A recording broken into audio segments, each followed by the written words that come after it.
কবিতা প্ৰিয়তমাৰ চিঠি। কবি হেমচন্দ্ৰ গোস্বামী। প্ৰিয়তমাৰ চিঠি।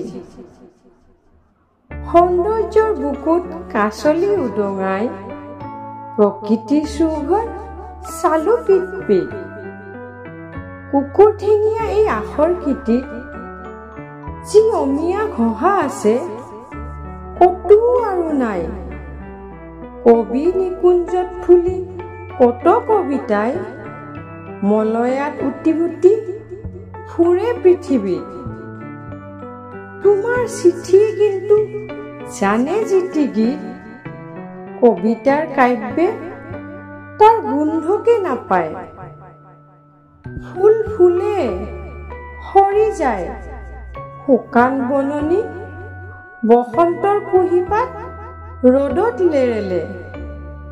তোমাৰ চিঠিয়ে প্ৰিয়ে জানে কি মোহিনী, নিতৌ নোহোৱা বাহি ন ন ফুল মেলে। যত শুনো চুমা খাওঁ নালাগে আমনি, হৃদয়ত হেঁপাহৰ ভোটাতৰা জ্বলে। ধন্যবাদ।